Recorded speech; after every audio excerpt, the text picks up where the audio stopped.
Hello student, आप Mohammad Saqib Asmi, your biology teacher. तो student, जो चैप्टर चल रहा है आपका ह्यूमन हेल्थ एंड डिजीज़, उसके पहले 2 लेक्चर जो आपके हैं उसमें बहुत सारी चीज़ों को बताया गया। पहले हमने हिप्पोक्रेटिस के बारे में पढ़ा, फिर हमने विलियम हार्वी के बारे में पढ़ा, फिर हमने हेल्थ को अच्छे से पढ़ा, हेल्थ को पढ़ा कि हेल्थ की डेफिनेशन क्या होती है, हेल्थ को इन्फ्लुएंस करने वाले फैक्टर क्या होते हैं, गुड हेल्थ की सिग्निफिकेंस क्या है, आप किस तरह से गुड हेल्थ को मेंटेन रख सकते हैं। उसके अलावा आपने क्या पढ़ा, आपने डिजीज़ के बारे में देखा, डिजीज़ क्या होती है और टाइप्स ऑफ डिजीज़ के बारे में बताया। मैंने उसमें बताया था कि 2 टाइप की डिजीज़ होती है, एक इन्फेक्शियस है, एक नॉन इन्फेक्शियस है, जिसमें से एक एक एग्जाम्पल जो हमने देखा था, एक एड्स का था जो इन्फेक्शियस में आता है, और एक कैंसर था जो नॉन इन्फेक्शियस। बहुत सारी डिजीज़ होती है, बहुत टाइप की डिजीज़ होती है, लेकिन हम यहाँ पे कुछ हमें पूरा डिटेल तो पढ़ना नहीं है, हर चीज़ हर बीमारियों के बारे में पढ़ना नहीं है, उतना ही पढ़ना है जितना आपके एनसीईआरटी में दिया हुआ है। तो आज के लेक्चर में हम कुछ कॉमन डिजीज़ के बारे में बात करेंगे। ओके, कुछ कॉमन डिजीज़ जो ह्यूमन में कॉमन डिजीज़ होती है उनके बारे में बात करेंगे, एक एक करके बात करते हैं। अच्छा, एक स्टूडेंट ने पूछा था सर, जो डिजीज़ होती है उसमें एक होता है एपिडेमिक डिजीज़ और एक होता है पेंडेमिक डिजीज़। तो एक मिनट, पहले मैं ये लिख देता हूँ, कॉमन ह्यूमन डिजीज़ या कॉमन डिजीज इन ह्यूमन।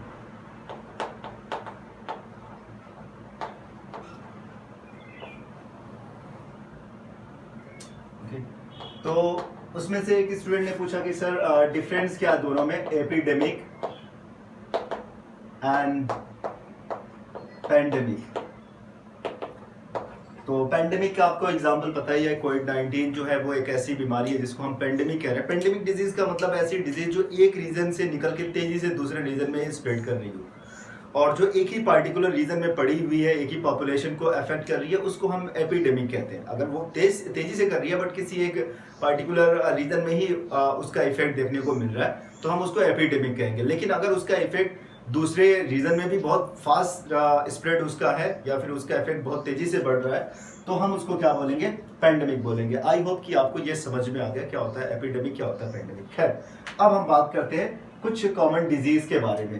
तो आपको पता है डिजीज के लिए जो रिस्पॉन्सिबल चीज होती है वो या फैक्टर्स जो होते हैं, हमने उनके बारे में पिछले लेक्चर में और उससे पिछले वाले लेक्चर में भी थोड़ा सा हमने बात की थी। तो आपके कुछ फैक्टर होते हैं, जैसे हमने बताया कि आपका माइंड होता है, वो माइंड और इंडोक्राइन सिस्टम वो आपके इम्यून सिस्टम को कोऑर्डिनेट करते हैं, उसके साथ कोऑर्डिनेट करके आपके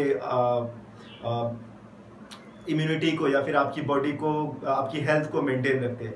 लेकिन उसके अलावा भी कुछ फैक्टर ऐसे होते हैं जो इम्पोर्टेंट होते हैं, जैसे आपकी कुछ जैसे कुछ आपकी डिजीज होती है आपकी बॉडी के अंदर, जैसे जेनेटिक डिसऑर्डर हो गए, दूसरा इन्फेक्शन के बारे में हमने बात की, तीसरा हमने लाइफ स्टाइल के बारे में बात की। तो उसमें से जो आपका जेनेटिक डिसऑर्डर वाली चीज़ें वो जेनेटिक्स वाले चैप्टर में पढ़ेंगे, लेकिन इसमें हम अभी इन्फेक्शन के बारे में पढ़ने जा रहे हैं। यानी कि हम बात करेंगे ऐसी डिजीज के बारे में जो ऑर्गेनिज्म से प्रोड्यूस होती है, जो इसके लिए रिस्पॉन्सिबल ऑर्गेनिज्म होते हैं, और ऐसे ऑर्गेनिज्म जो किसी डिजीज को बनाते हैं हम उसको क्या बोलते हैं, pathogen. Organism which are responsible for which is responsible for disease are known as pathogens। अब ये पैथोजेंस जो होते हैं आपके, ये इनके किस तरह से इफेक्ट डालते हैं, हम इन सारी चीजों के बारे में बात करेंगे। अच्छा, पैथोजन की स्टडी को हम क्या बोलते हैं, पैथोलॉजी। पैथोलॉजी, तो ये पैथोलॉजी का मतलब क्या हो गया, the study of pathogen is known as pathology. बहुत जगह जगह पैथोलॉजी सेंटर खुले रहते हैं जहाँ पे आप जाके कभी ब्लड टेस्ट कराते हैं, कभी यूरिन टेस्ट कराते हैं, उससे पता चलता है कि वहाँ पे जो माइक्रो ऑर्गेनिज्म या फिर जो बॉडी को अफेक्ट करने वाले जो हार्मफुल पैथोजेंस होते हैं वो उनके बारे में आपको पता चल जाता है, जिससे डिजीज़ के बारे में सारी चीज़ें क्लियर हो जाती है। तो साइंस काफ़ी एडवांस हो चुका है पहले के हिसाब से। अब बहुत सारी बीमारियों को आप जाके ऐसे ब्लड में से पता चल जाता है, पैथोलॉजी सेंटर से ही पता चल जाती है सारी चीज़ें। ओके, अब हम बात करते हैं आगे कि पैथोजन जो होते हैं, जनरली ये पैथोजन, तो पैथोजन क्या होते हैं, those organism which are responsible for disease are known as pathogen, and pathogen generally these pathogen are generally parasite। ये क्या होते हैं? पैरासाइट। अब ये किस तरह से इफेक्ट डालते हैं हमारी बॉडी पे, किस तरह से इफेक्ट डालते हैं, या फिर कैसे हमारी बॉडी के अंदर जाके मल्टीप्लाई करते हैं और अपने नंबर को बढ़ाते हैं। मतलब ये पैथोजन है, ऑर्गेनिज्म है, किस तरह से अपने नंबर को बढ़ाएंगे। अब ये अपने नंबर को बढ़ाते हैं। देखो पहले ये हमारी बॉडी के अंदर इंटर होते हैं, सबसे पहले ये हमारी बॉडी के अंदर इंटर होते हैं, चाहे वो बैक्टीरिया हो गए, चाहे वायरस हो गए, जो भी है। अब ये बैक्टीरिया जैसे हमारी बॉडी के अंदर इंटर हुआ, हमारी बॉडी के अंदर इंटर होने के बाद हमारी बॉडी के जो इन्वायरमेंट होता है, हमारी बॉडी का इंटरनल इन्वायरमेंट होता है, उसके साथ ये ये अपने आप को अडॉप्ट कर लेते हैं। इसके अकॉर्डिंग हमारी बॉडी के इन्वायरमेंट के अकॉर्डिंग अपने आप को क्या करते हैं? अडॉप्ट कर लेते हैं। तो दूसरा काम करते हैं, इनका एडाप्शन का काम होता है, एडाप्टेशन का काम होता है, एडाप्टेशन का काम करते हैं। जैसे कि जैसे सैल्मोनेला टाइफी है, that is responsible for the typhoid. तो टाइफाइड के लिए रिस्पॉन्सिबल क्या है? ऑफ कोर्स सैल्मोनेला टाइफी है। और ये जो सैल्मोनेला टाइफी है, ये हमारे बॉडी के अंदर कंटेमिनेटेड वाटर या फूड से इंटर करता है और हमारे गट में जाता है, मीन्स हमारे एलिमेंट्री कैनाल में जाता है। अब वहां पे पहुंचा, पता चला कि स्टमक के पास पहुंचा, वहां पे लो पीएच जो होता है बहुत कम होता है, तो वहां पे लो पीएच का सामना उसको करना पड़ता है, यानी कि एसिडिक इन्वायरमेंट होता है, उसमें इसके डिस्ट्रॉय होने के चांसेस बढ़ जाते हैं। लेकिन ये क्या करता है? अपने आप को अडॉप्ट कर लेता है उस एसिडिक पीएच के अकॉर्डिंग, मतलब वो आसानी से सरवाइव कर लेगा। किसके हिसाब से? उस लो पीएच को भी वो टॉलरेट कर लेगा। उन डाइजेस्टिव एंजाइम के अकॉर्डिंग भी अपने आप को अडॉप्ट कर लेता है, जो इनकी बॉडी को डाइजेस्ट कर सकते हैं। तो ये आसानी से ये किससे बच जाते हैं? लो पीएच से। ये किससे बच जाते हैं? आपके डाइजेस्टिव एंजाइम होते हैं, उनसे अपने आप को प्रोटेक्ट कर लेते हैं। तो इस तरीके से ये प्रोटेक्ट कर लेते हैं। जब अपना आप को अडॉप्ट कर लेते हैं तो फिर ये मल्टीप्लिकेशन शुरू करते हैं। मतलब ये सबसे पहले हमारी बॉडी के अंदर इंटर होते हैं, उसके बाद हमारी बॉडी के इंटरनल इन्वायरमेंट के अकॉर्डिंग अपने आप को अडॉप्ट करते हैं, और उसके बाद ये क्या करते हैं? मल्टीप्लाई करना शुरू करते हैं। इनका जो थर्ड स्टेप होता है वो होता है मल्टीप्लिकेशन। तो लास्ट में ये मल्टीप्लाई करते हैं, और मल्टीप्लाई करते हैं, तब तक मल्टीप्लाई करते रहते, तब तक सिम्टम्स नहीं आते जब तक इनका इनोकुलम जो डोज होता है वो फॉर्म नहीं हो जाता। मतलब इतनी अमाउंट में ये बन जाते हैं जो डिजीज को क्रिएट करने वाला अमाउंट होता है। 2-4 बैक्टीरिया चले गए बॉडी के अंदर तो वो डिजीज को क्रिएट नहीं कर पाएंगे। लेकिन जब तक वो उनका एनफ नंबर नहीं हो जाता, जब तक उनका कंप्लीट नंबर नहीं हो जाता, अप्रोप्रिएट नंबर नहीं हो जाता, देन जब हो जाएगा वो बीमारी बना देंगे। ओके, तो क्योंकि कम रहेंगे तो फिर आप ब्लड टेस्ट कराएंगे तो वो जरूरी थोड़ा है कि वहां पे आपको दिख जाए। मलेरिया है, वो मलेरिया आपको प्लाज्मोडियम दिखेंगे ही नहीं तो पता ही नहीं चलेगा। लेकिन ज्यादा होंगे तो आपको आपके ब्लड में वो दिख जाएंगे, जिससे आदमी अंदाजा लगा लेगा कि हाँ ये मलेरिया किस कंडीशन में ज़्यादा हो गया या फिर कम है, या फिर नंबर ऑफ जो प्लाज्मोडियम है वो ज़्यादा है कम है। तो ये सारे जितने ज़्यादा होंगे उतना ज़्यादा स्ट्रॉन्ग सिम्टम देखने को मिलता है। खैर, तो ये तो हो गया इसके बारे में कि किस तरह से ये पैरासाइट काम करते हैं। अब पैरासाइट होते हैं, आपको पता है कि ये 2 टाइप के होते हैं पैरासाइट। जो एक तो पैरासाइट होते हैं, इंडो पैरासाइट होते हैं। बॉडी के अंदर पाए जाने वाले पैरासाइट आपके इंडो पैरासाइट होते हैं। बाहर पाए जाने वाले पैरासाइट एक्टो पैरासाइट, वो इंपॉर्टेंट नहीं है। टाइप्स ऑफ पैरासाइट हमें देखना नहीं है, बस हमें ये देखना है कि ऑर्गेनिज्म, पैथोजन, उनके बारे में। अब हम बात करते हैं टाइप्स ऑफ पैथोजन के बारे में बात कर लेते हैं। ये पैथोजन जो होते हैं वो कितने टाइप के होते हैं। अब देखो, हम चाहे तो इनको कई पार्ट में डिवाइड कर सकते हैं। तो सबसे पहले मतलब डिजीज को के लिए बनाने के लिए, डिजीज को प्रोड्यूस करने के लिए रिस्पॉन्सिबल आपका वायरस होता है। सेकंड आपका, यहाँ पे लिख दे रहा हूँ एक तरफ से, और इनके एग्जाम्पल भी आपकी बुक में जो दिए हैं उनके बारे में हमें पढ़ना। वायरस हो गया, बैक्टीरिया हो गया, आपका फंजाई हो गया,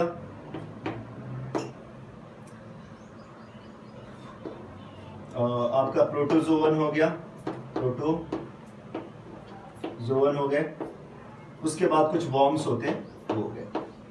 अब देखो इनमें कौन कौन से हम डिजीज के बारे में पढ़ेंगे। देखो वायरस के लिए हम जनरली क्या देख सकते हैं, वायरस के लिए जो रिस्पॉन्सिबल होता है, वायरस में से कौन सी डिजीज बनाता है, उसका एक एग्जाम्पल हो जाएगा कॉमन कोल्ड।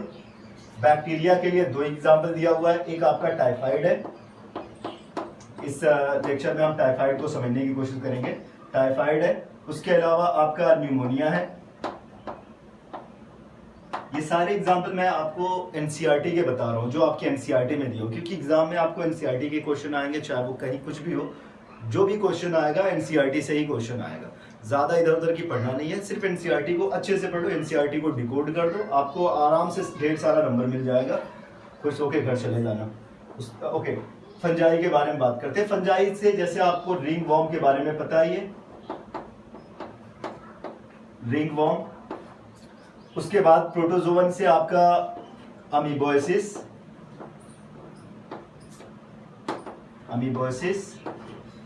और वॉर्म्स में आपका एलिफेंटिएसिस आता है, एलिफेंटिएसिस, और एस्कैरियासिस, एस्कैरिस से जो डिजीज होती है एस्कैरियासिस। तो इन सारी डिजीज को हम एक एक करके देखते हैं। आज टाइफाइड के बारे में देख लेते हैं। टाइफाइड का जो केस है थोड़ा सा अलग है, इंटरेस्टिंग भी है, एक स्टोरी इसमें छोटी सी है, उसको भी बता दे रहा हूँ। तो स्टार्ट करते हैं हम टाइफाइड से। टाइफाइड आखिर है क्या, किस तरह से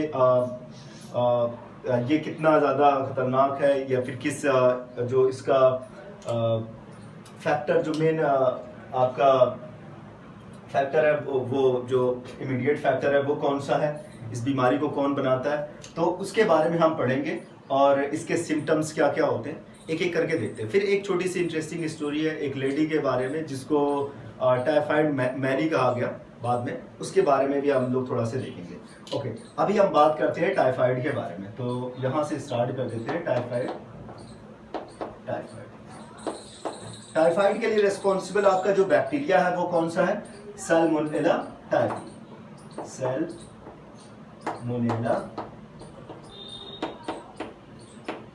टाइफी। तो Salmonella typhi is the bacteria, क्योंकि ये बैक्टीरियल डिजीज है। Salmonella typhi is the bacteria which is responsible for the typhoid, जो टाइफाइड के लिए आपका रिस्पॉन्सिबल है। ओके, तो आप ये नाम याद रखें, इसका नाम जरूर से याद रखें। और देखो टाइफाइड के बारे में, जो सैल्मोनेला टाइफी लोगों को पहले सबसे पहले जो डिस्कवर किया गया, सैल्मोनेला टाइफी को सबसे पहले डिस्कवर किया गया 1880 में, 1880 में इसको डिस्कवर किया गया, इस बैक्टीरिया को डिस्कवर किया गया। और ये बैक्टीरिया जो होता है वो स्प्रेड करता है कंटामिनेटेड फूड या कंटामिनेटेड वाटर। जब आदमी ड्रिंक करता है, आपका हाइजीन लेवल बहुत अच्छा नहीं होता, आप बहुत ज़्यादा परहेज नहीं करते, आप गंदगी जहाँ पे होती है मक्खियों के ज़रिए ये ट्रेवल कर जाता है या फिर बॉडी के अंदर ट्रांसमिट हो जाता है, और फिर लगभग 2 से 3 हफ्ते का टाइम लगता है। मान लेते हैं कुछ बैक्टीरिया चले गए, 2-3 हफ्ते में ये इतने हो जाते हैं कि अपने इनका इंक्यूबेशन पीरियड होता है। इंक्यूबेशन पीरियड का मतलब वो पीरियड जितने में ये इतने मल्टीप्लाई हो जाते हैं कि वो एक डिजीज को बना लें। तो अपने इंक्यूबेशन इनका इंक्यूबेशन पीरियड जो होता है वो लगभग 2 से 3 हफ्ते का होता है। उतने में ये मल्टीप्लाई होके क्या बना लेते हैं, ढेर सारे अपनी कॉपी बना लेते हैं जो आपकी डिजीज के लिए रिस्पॉन्सिबल होता है और आपकी बॉडी के अंदर डिजीज बना लेता है। ओके, ये हो गया। इसी में एक चीज और है, लगभग ये भी बताया जाता है कि लगभग 17 to 19 मिलियन, 17 to 19 मिलियन, यहाँ पे मैं लिख दे रहा हूँ 17 to 19 मिलियन पीपल, ठीक है ना। लगभग 17 से 19 मिलियन लोग इन्फेक्टेड होते हैं सैल्मोनेला टाइफी से, या फिर टाइफाइड उनको बीमारी हो जाती है हर साल। 17 to 19 मिलियन, लगभग आपके कितने हो गए, करोड़ों में आ जाते हैं। ओके, तो लगभग 2 करोड़ के आसपास लोग, और उसमें से ये भी करीब 6 to 7 लाख इतने लोगों की क्या हो जाती है, डेथ हो जाती है। इतने लोगों की डेथ हो जाती है। जहाँ पे हेल्थ फैसिलिटीज बहुत अच्छी होगी वहाँ पे उतना ज़्यादा डेथ नहीं होगी, लेकिन जहाँ पे कम होगी तो वहाँ पे डेथ ज़्यादा होती है। तो 17 to 19 मिलियन लोगों की क्या नाम है, जो इन्फेक्ट होते हैं वो एक्चुअली ज़्यादातर डेवलपिंग कंट्रीज़ में होते हैं। वो कंट्रीज जैसे इंडिया, पाकिस्तान हो गए, बांग्लादेश हो गया, यहाँ पे बहुत अच्छा हाइजीन लेवल नहीं होता। लेकिन अगर आप यूरोप कंट्रीज़ में चले जाए, जो डेवलप्ड कंट्रीज़ हैं वहाँ पे चले जाए, तो वहाँ पे इनके केसेस बहुत कम देखने को मिलते हैं। इवन कि अफ्रीकन कंट्रीज़ में भी बहुत ज़्यादा ये चीज़ें देखने को मिलती है। तो ओके, ये हो गया इसके बारे में कि कितने ज़्यादा खतरनाक होते हैं, लोगों की डेथ हो जाती है। एक चीज़ और इनके बारे में फेमस है कि गाँव में हमारे यहाँ इनको, जैसे पुराने लोग आज भी इसे मियादी बुखार कहते हैं। इसे कौन सा बुखार कहा जाता है, इसको कहा जाता है, हिंदी में मैं लिख दे रहा हूँ, उसको लोग बोलते हैं मियादी। मियादी शायद ये उर्दू वर्ड है, मियादी बुखार। तो ये एक्चुअली शायद उर्दू वर्ड है। तो मियादी बुखार का मतलब होता है एक ऐसी बीमारी जिसका एक टाइम पीरियड होता है, ठीक है ना, जिसका एक डेट होती है, एक एक्सपायरी डेट होती है, उसकी एक मियाद होती है। तो इसीलिए उसको मियादी बुखार भी बोलते हैं, क्योंकि ये लगभग 20 से 21 दिन तक बॉडी के अंदर स्टे करता है और उसके बाद ये अपने से खत्म हो जाता है। लेकिन दवा तो करनी पड़ेगी, वरना 2-3 में से 2 लोग बचेंगे, 1 लोग चले जाएंगे अगर आप दवा नहीं करते हैं तो बेहतर है कि आप दवा करें, उसके चक्कर में ना रहे कि अपने आप ही वो ख़त्म हो जाएगी। ख़त्म भी हो सकती है, आप बच भी सकते हैं, आप नहीं भी बच सकते, दोनों केसेस, दोनों चीज़ें आते हैं। तो इसीलिए इसको मियादी बुखार कहते हैं। सिम्टम्स के बारे में बात करते हैं। देखो, जब भी ये बीमारी होती है बहुत ही स्ट्रॉन्ग सिम्टम्स आते हैं, स्पेशली आपके फीवर, जो फीवर होता है वो स्ट्रॉन्ग होता है। टेम्परेचर, बॉडी का टेम्परेचर भाप के कहाँ तक चला जाता है, 39 to 40 डिग्री सेल्सियस तक चला जाता है। 39 to 40 डिग्री सेल्सियस तक टेम्परेचर आपका बढ़ जाता है, मतलब स्ट्रॉन्ग फीवर होगा आपको। उसके अलावा हेडेक होगा, बॉडी पेन होगा और वीकनेस के साथ साथ कॉन्स्टिपेशन। और क्योंकि ये इंटर करता है, माउथ से इंटर करता है, हमारे गट में जाता है, एलिमेंट्री कैनाल में और लोअर एब्डोमेन वाले रीजन में, जहाँ पे हमारी इंटेस्टाइन वाले रीजन में, इंटेस्टाइन में जाके ये छोटे छोटे क्या करता है, फुंसियाँ बना देता है, अल्सर बनाता है, बट ब्लडी अल्सर, छोटे छोटे खून से भरी हुई छोटी छोटी उसमें अल्सर बन जाते हैं।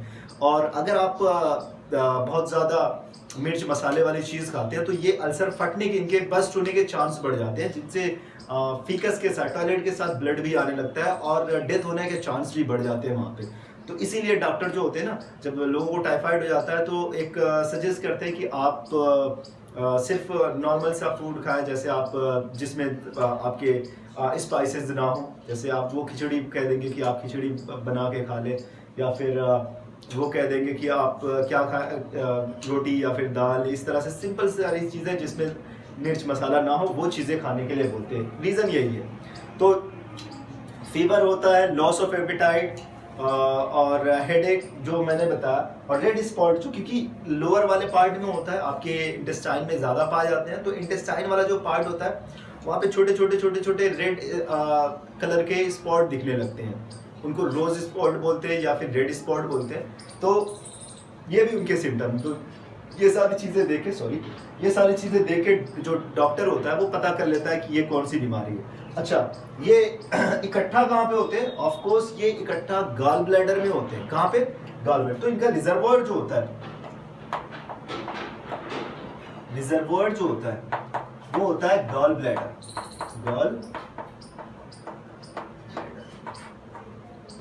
तो गॉल ब्लैडर क्या है? गॉल ब्लैडर इनका रिजर्वोयर है, या फिर यहाँ पे ये कलेक्ट होते हैं। ओके, चलो, तो ये हो गया किसके बारे में? टाइफाइड के बारे में। मैं थोड़ा से अब उस स्टोरी के बारे में बता दे रहा हूँ जिस लेडी के बारे में मैंने शुरू में बताया था, उसके बारे में बात करें। ओके स्टूडेंट, तो अब हम बात करते हैं उस इवेंट के बारे में जो एक लैंडमार्क बन गया ये टाइफाइड की हिस्ट्री में। तो इसके बारे में बड़ी फेमस चीज़ है टाइफाइड के बारे में कि एक लेडी थी, ये उसकी स्टोरी है। उस लेडी का नाम था, या फिर 1909 में, ठीक है ना, 1909 में एक लेडी थी जिसका नाम था मैरी मेलोन, ठीक है ना, उसका नाम था मैरी मेलोन। अब ये मैरी मेलोन, इसकी एक तस्वीर छपी न्यूयॉर्क टाइम्स में, ठीक है, अमेरिकन लेडी थी, न्यूयॉर्क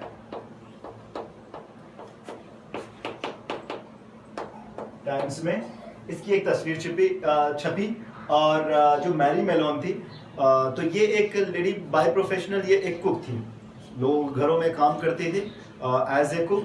और अब लोगों को पता नहीं था इसके बारे में, एक्चुअली ये एक वेक्टर की तरह से काम कर रही थी, कैरियर की तरह से काम कर रही थी टाइफाइड की, क्योंकि अमेरिका में जनरली वहाँ पे लोगों का हाइजीन लेवल इतना ज़्यादा अच्छा होता है और इतनी ज़्यादा सफाई होती है कि वहाँ पे इस बीमारी के बारे में, ये बीमारी बहुत कम होती है। तो न्यूयॉर्क टाइम्स में पहली बार बताया गया कि एक लेडी थी, वो उसने कई लोगों के बीच में टाइफाइड को फैला दिया, कई फैमिलीज में उसने काम किया, लगभग 7 फैमिली में काम किया। 1900 से इसने स्टार्ट किया, 1907 तक उसने लगभग 7 फैमिलीज में, जो काफी प्रॉस्परस फैमिली थी, ठीक है ना, फैमिलीज में उसने काम किया और उसकी वजह से more than 5 people, may be 5 to 6 people की डेथ हुई, उनकी डेथ हुई, और मोर देन 50 पीपल्स वर इन्फेक्टेड। ये इतने से ज्यादा लोग क्या हो गए, लगभग 50 से भी ज्यादा लोग क्या हो गए, इन्फेक्ट हुए। तो 5-6 लोगों की डेथ हुई, 50 से 60 लोग जो थे या उससे 50 से ज्यादा लोग इन्फेक्ट हुए। तो इसीलिए इस लेडी का नाम जो था उस न्यूयॉर्क टाइम्स में उसने क्या लिख के दिया हुआ था, टाइफाइड मैरी। उसने उसका नाम क्या कर दिया, टाइफाइड मैरी, क्योंकि ये लेडी क्या थी, एक बड़े कैरियर की तरह से काम कर रही थी। लोगों की डेथ भी हुई और बहुत सारे ज़्यादा लोगों का क्या नाम हुआ कि क्या हुआ कि वो इन्फेक्ट हुए, ठीक है। तो उसकी जो तस्वीर बनी हुई थी वो उसने एक फ्राई पैन पकड़ा हुआ था और उसमें ग्रेडियंट की जगह पे वो कुछ ह्यूमन स्कल ऐसे डाल रही थी, इस तरह से दिखा रही थी। मतलब कितनी खतरनाक लेडी है, उसकी वजह से ये हो गया। तो कई फैमिली में उसने काम किया। पहली फैमिली में गई तो वहाँ पे एक आध लोगों की डेथ हो गई, दूसरी वाली फैमिली में गई तो वहाँ पे एक बच्ची की डेथ हो गई। और जैसे ही उसको पता चलता था कि उसको समझ में आ गया कि कुछ ना कुछ तो है, मेरी वजह से कोई प्रॉब्लम है, मैं तो कुछ गलत नहीं कर रही हूँ। उसको लग रहा था कि वो तो गलत नहीं है, ठीक है ना, वो कुछ नहीं कर रही है अपनी तरफ से, लेकिन मेरी वजह से या फिर मैं कष्ट हूँ या फिर किसी ने श्राप लगा दिया, मेरी वजह से मैं जहाँ पे काम करूँगी वहाँ पे लोगों की मौत हो जाएगी। अपनी तरफ से उसने कोई कसर नहीं छोड़ी, बहुत मेहनत करती थी, सारा काम अच्छे से करती थी, बहुत अच्छा खाना पकाती थी। लेकिन प्रॉब्लम एक थी कि वो एक कैरियर थी। इवन कि उस टाइम लोगों को पता भी तो नहीं था, एंटीबायोटिक जैसी सारी चीज़ें मार्केट में अवेलेबल भी नहीं थी उस टाइम। लेकिन मैरी मेलोन जो थी वो अपनी तरह से पूरा काम कर रही थी, लेकिन ये चीज़ वहाँ पे उसको पता था कि मेरी वजह से कुछ गड़बड़ हो रहा है। तो जहाँ भी काम करती थी वहाँ पे लोग बीमार होते थे और जैसे ही देखती थी कि वो बीमार हो रहा है तुरंत वहाँ से चली जाती थी, छोड़ के उस जगह को, उस फैमिली को छोड़ के दूसरी जगह पे वो जाके शिफ्ट हो जाती थी। वहाँ पे दूसरी जगह पे काम करने लगती, कभी न्यूयॉर्क में काम किया, कभी किसी और जगह पे काम किया, ऐसे कई जगहों पे काम किया। एक्चुअली ये जो क्या नाम है टाइफाइड है, उनका रिजर्वोयर क्या है, गॉल ब्लैडर। तो ये उनके गॉल ब्लैडर, उसके गॉल ब्लैडर में थे, ठीक है। और जब भी वो खाना बनाती थी तो थोड़ा बहुत किसी तरह से वो बॉडी के बाहर और वो फूड में उनके पहुंच जाते थे, और जब वो फूड उनके सामने देती थी तो वो खाने के बाद उनकी बॉडी के अंदर पहुंच गए।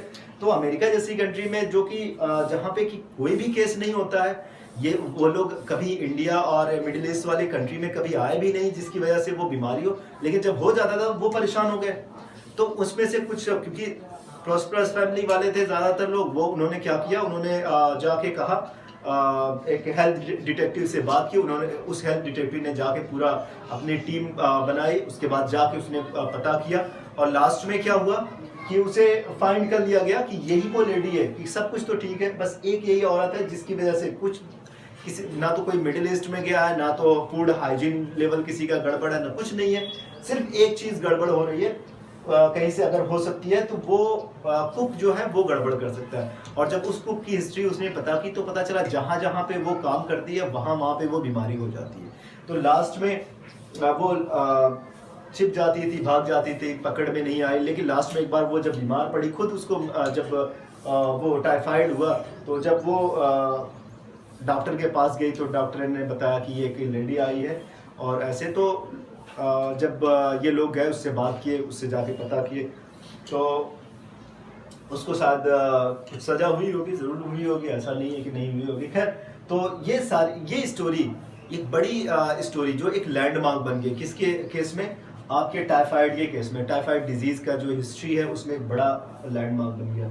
तो ये स्टोरी इसी के बारे में। ओके, अब लास्ट पॉइंट एक चीज़ और है कि आप कैसे पता करते हैं कि ये कौन सी बीमारी है, या टाइफाइड को कैसे पता करते हैं, टाइफाइड का टेस्ट कैसे करते हैं। तो टाइफाइड टेस्ट के लिए एक टेस्ट होता है, उसको कहते हैं विडॉल टेस्ट।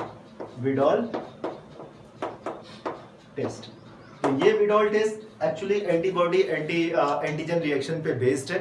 आपकी ब्लड निकाला जाता है, ब्लड से सीरम को सेपरेट किया जाता है, सीरम में आपका एंटीजन है, एंटीबॉडी है, दोनों को उनका रिएक्शन कराया जाता है, और फिर उसी से पता चल जाता है कि आपका अगर विडॉल टेस्ट पॉजिटिव निकल गया मतलब आपको टाइफाइड है, और अगर ये नेगेटिव निकल गया तो मतलब आपको टाइफाइड नहीं है। तो विडॉल टेस्ट वो टेस्ट होता है जो टाइफाइड को पता करने के लिए इस्तेमाल में आता है। तो आप लोग आप हर किसी को पर्सनल हाइजीन को मेंटेन रखना चाहिए, वाकई इंपॉर्टेंट चीज़ है।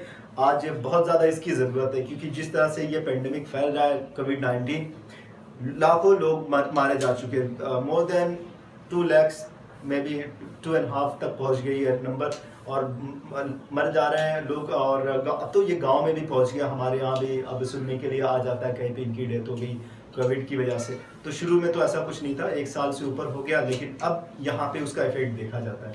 तो आप लोग अपने पर्सनल हाइजीन को मेंटेन रखें, मास्क लगाएं बाहर, सोशल डिस्टेंसिंग को मेंटेन रखें, स्टे होम, स्टे सेफ, ख्याल रखें अपना। Thank you so much.